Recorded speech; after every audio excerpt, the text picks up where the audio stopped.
What? I'm so sorry. Hey guys, and welcome back to another video. Today, I'm going to be talking about One Punch Man. Now, I'm not going to make this a super long video because I don't know if I have a whole lot to say about One Punch Man, but I did want to talk about it because I really like it. So a little background on my own One Punch Man history. I watched the first season. I liked it a lot. Then I considered reading the manga. Never did that. Then the second season came out and everybody complained about how it didn't look as good as the first season. And I was like, it looks fine. I don't care. And then a long time passed and I decided to start reading the manga. And oh boy, am I happy I did. I'm already caught up. I caught up like 2 months ago, but I have just been absolutely loving the current arc. I love the stuff going on with the Monsters Association, and I love like Saitama just like fumbling his way through because he was just like, there's a lot of noise in my neighborhood. I want everybody to be quiet. And so he went to go investigate and runs into like Flashy Flash and that like little like eyeball demon or monster rather. And I love their little adventure. And now he's finally fighting Garo, sort of. I mean, he's he's teaching Garo a lesson here. One Punch Man is one of those series that like, I don't think a whole lot of people really understand what they're getting into until they are like already in it, because so many of the characters are so serious, and it starts out serious, and there's a giant monster and people are getting crushed. And like, honestly, when it comes to like actually fighting the monsters, even just outside of Saitama doing his thing, it's kind of bloody and gory in some capacity, and everybody's just so serious. And then suddenly he shows up, he's got a dumb look on his face, and he just kind of handles it. And then nobody knows that he's doing what he's doing. He just kind of does it. And he has this small group of people that are like, they all know how strong he is. I'm surprised nobody has said, why haven't you tried to be a little bit like, be a higher rank? He's just happy doing what he's doing. Now, I'm a little bit at odds with probably the main core structure of One Punch Man and Saitama's role in it. The whole point of him is he shows up right at the end to defeat the most powerful bad guy, right? That's his whole thing. He is the strongest man alive, and nobody knows it. And once everybody else is wiped out, he comes and cleans up, and nobody knows it because he's just gone. And then everybody thinks King did it or something dumb, even though King's just a regular person.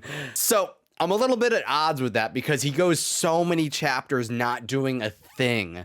And it's like one of those things where it's like, I think that at least half of the characters in One Punch Man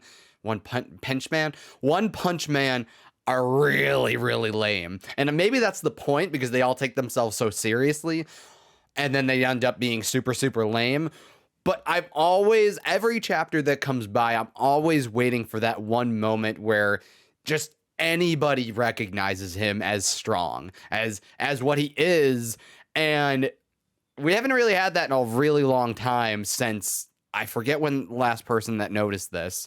I guess technically Flashy Flash, but he hasn't really come out and said it. When all is said and done with Garo and the Monsters Association, I'm willing to bet that I don't know what the trajectory of this story goes. I've never read the original comic, but I'd be willing to bet that if there's just like more downtime after all this, Flashy Flash joins like the group of people that knows him and hangs out in his apartment, even though he really doesn't seem to like Saitama all that much. And honestly, I think the comedy of Saitama being the strongest person and everybody kind of just gravitating towards him slowly, all of that comedy outdoes literally all the fighting and all the craziness, because we all know that at the end of the day, Saitama's gonna win. And that's the absurd part of it all, right? Where in any given manga, unless the point of the manga is that the hero is going to lose and die or something like that, or they're like a villain or something like that, like in Death Note, you kind of always know that your hero is going to win. Naruto is always going to, in the end, win.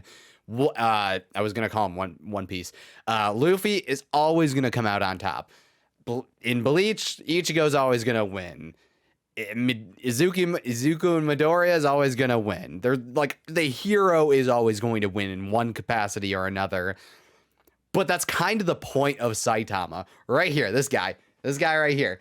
He's kind of taking that trope of the hero always, the main character rather, always wins, and dialing it up, and that's like his existence basically. And honestly, I think that's what makes like the fight with Garo right now so strong and such like so interesting, is because you know that he could just trounce Garo in an instant. You know, he could just smack him down and that would be the end of him, and he's done it before technically.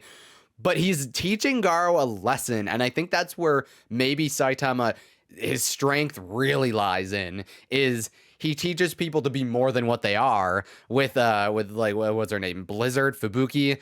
She like is like this like really pompous, like she's gathering people because she has like anxiety issues and like issues with her sister. And in the end of the day, she loses all those people, and then she kind of joins Saitama's group. Now, granted, she's still kind of like saying like, oh, they're part of her group.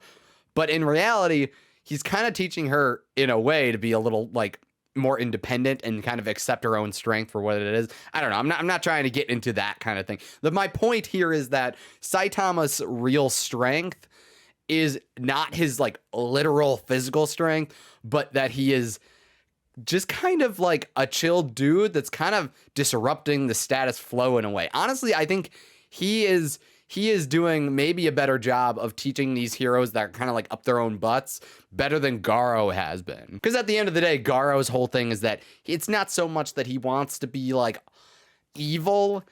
It's more so that he just doesn't like the way that heroes are so far up their own butts now. And that like, he doesn't have a problem with saving people, but it can't be about the money or the fame, right? That's why in my own mind, I'm thinking that at the end of the series, the Hero Association goes bye-bye, and it kind of devolves back into a simple, you're either a hero and you're going to save people, or you're not. You're not doing it for the rankings. You're not doing it for the fame. You're just doing it because it's the right thing to do. And I think that's ultimately where it's going to head. I'm incredibly excited to see where Garo's story goes, because I think he's a really interesting character, and I think him and Saitama are their stories are kind of intertwined, and they're kind of coming at even though Saitama's not purposefully trying to change things, I think he is kind of falling into it, and Garo is kind of forcibly trying to do it, and at the end of the day, the two of them are going to change the status quo, so to speak. Also, I'm of two minds as far as whether we ever learn that Saitama's real strength history and how he actually got strong. Very clearly, it wasn't the workout regimen that he explained to Genos, because there's no way that alone would do it. He might have done it, but I have doubts that that's the overall changing factor and what made him so strong, obviously. Since I got caught up with the manga, I've always considered doing reviews of the chapters, but I feel like so little happens in some chapters because it's a lot of standing around and just monologuing, or just like nothing really happens in some chapters that I don't know if I'd ever want to do a review. Maybe if there's like a chapter that really is crazy, I would consider reviewing it, but it would be kind of a one-off thing, and this is probably going to be a one-off thing, honestly.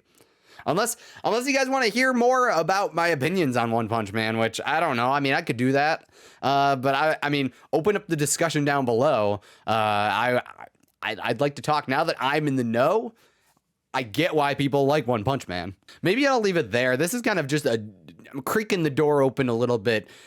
I wouldn't mind talking about One Punch Man more. Let me know what you guys think about One Punch Man down below in the comment section. Where do you rank it? I kind of find it interesting that it's one of those mangas that just kind of pops up every once in a while. It's like a nice treat. It's not something that's weekly or monthly and can be scheduled out. It just kind of pops up, and then every once in a while you get like 2 in a row, like one week and then a week or two later or something like that, and then you'll go like an entire month without seeing One Punch Man. either way, let me know what you guys think about One Punch Man down below in the comment section. I'd love to have a conversation with you guys. And hey, maybe I'd make more videos like this about One Punch Man and we can discuss stuff. So let me know what you guys think. Make sure to leave a like if you do want to see more One Punch Man videos and you enjoyed anything I had to say. And remember to subscribe if you want to see any more anime, Pokemon, One Punch Man, One Piece, anything that I have usually talked about. Make sure to subscribe and I will love that. I will see you guys in another video hopefully soon. So long.